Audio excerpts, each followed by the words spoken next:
Let's steer your attention toward a book you're going to want to grab, what with Father's Day right around the corner. Adventures in the Worst Job You'll Ever Love, The Deadly Virtues. And it's edited by our friend Jonathan Last, Weekly Standard. He's been on with us many times before, senior writer, Weekly Standard, and author of What to Expect When No One's Expecting, America's Coming Demographic Disaster. Talk to him about that. Also edited The 7 Deadly Virtues. Talk to him about that as well. So it only makes sense we talk to him now about The Deadly Virtues. Jonathan, good morning. Good morning, boys. How are you? We're doing great. How's everything going this morning? Great. I'm done with a long weekend. I'm back at the office away from my children. Things couldn't be better. Dads relate. Yeah, I love these. So fatherhood is great. No, fatherhood's not great. It's terrible. Well, I guess it depends on who you talk to. You know what? The guys who say it's great are the ones who work the longest hours. The book is out, Deadly Virtues. I also have to recommend, AEI had a panel discussion with a number of the people involved here. P.G. O'Rourke was there, Jonah Goldberg was there, Stephen Hayes was there, Tucker Carlson was there, James Lilacs was there, you were there, Rob Long was there. That is the best hour and 15 I can recommend to somebody if they have some extra time today. What a great panel discussion that was on the book.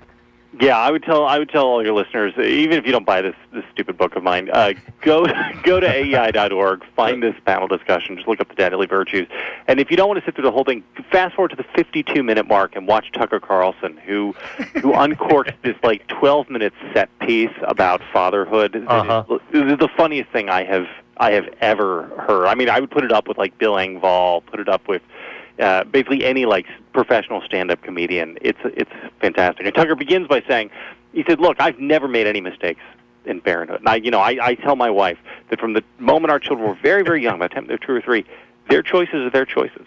We are blameless with whatever happens."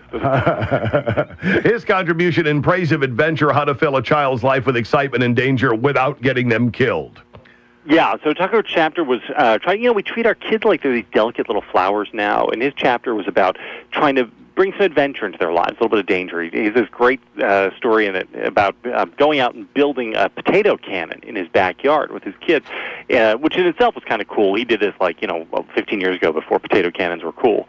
And so what he does is, after they fire off all the spuds they have in a bag, he says to his son, "You know what, why don't you go get one of your sister's Barbie dolls?" And so they load up the Barbie in the cannon, and they fire it off, but the hair catches on fire, and the plastic melts up a little bit. So they've got this, flaming plastic lawn dart that, shoots 100 yards across the yard.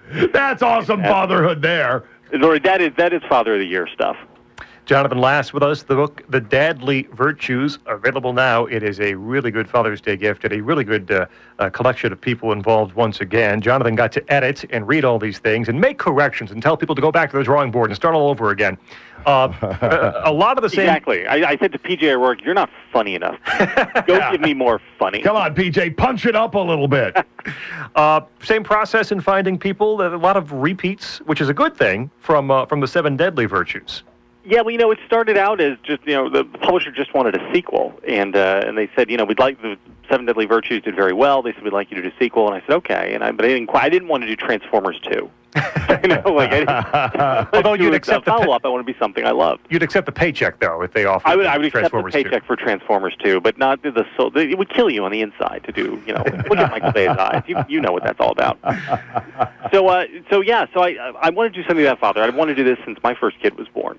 But I didn't know enough about it. I still don't know enough about it because I'm at an early place on the ride. My kids are still pretty young. And so what I did was I kept most of the dads from the first book, and I brought in some of my other friends who are writers, who are fathers, and we're all at different places on the ride. So the end is Joseph Epstein, who's actually a grandfather, writing my grandfatherhood. The very beginning is Matthew Continetti. He's the editor of the Washington Free Beacon, who's a buddy of mine, who just had his first kid a year ago. And so he's writing about the Lamaze classes and those newborn, first newborn weeks, which are still very, very the terror is very real to him. He's the guy just got out of the tiger cage in Vietnam, just been released. And what we tried to do is the book sort of walks you through each of the stages. Matt Labash writes about giving the kids the sex talk about the birds and the bees.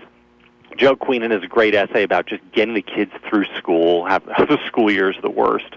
And so that's really what the book is. It's like half instructional manual, half war journal with like stories from the front lines, and then I would say maybe a quarter, maybe not fully a quarter, maybe a little bit more than that, of just philosophical meditation about why it is that we all do this terrible, awful job that makes us crazy and takes all of our money and makes it so that we can never fall asleep watching football again. But occasionally we have that feel-good moment, that breaks up that monotony of, man, I sure wish I could have gotten a nap here.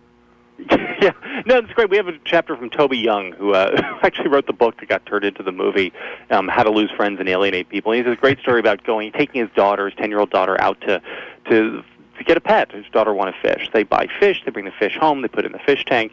The fish lived for about 3 hours before Toby sort of messes up the motor. So the fish gets sucked in through the motor that runs the air pump. Oh, God. And then, are being shot, fountain-like into the air. So, fish guts are in the fountain, in their daughter's room.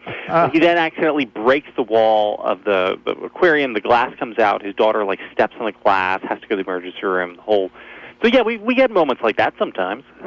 See, now he should respond the way my dad did, no matter what the injury was. I can remember coming home with blood pouring off an arm one time because, I don't know, we were throwing rocks at one another to see who could throw hardest back when, we didn't have video to turn to. And my dad's response to anything, no matter what it was, no matter how bloody or banged up you were, long way from your heart, boy. I tell my kids, rub some dirt on it. Yeah. And when they go down with an injury, I say, yeah. Rub some dirt on it. Rub some dirt on it. It's a long way from your heart, boy. Yeah, okay, Dad. I'll rub a little dirt on this. Jonathan Last with us. The Deadly Virtues is the book. Adventures from the Worst Job You'll Ever Love. It's Riley and Scott here on WROK. I know you got to run here in a minute. Two of the chapters I just loved. My kids are 2 and 6 months right now.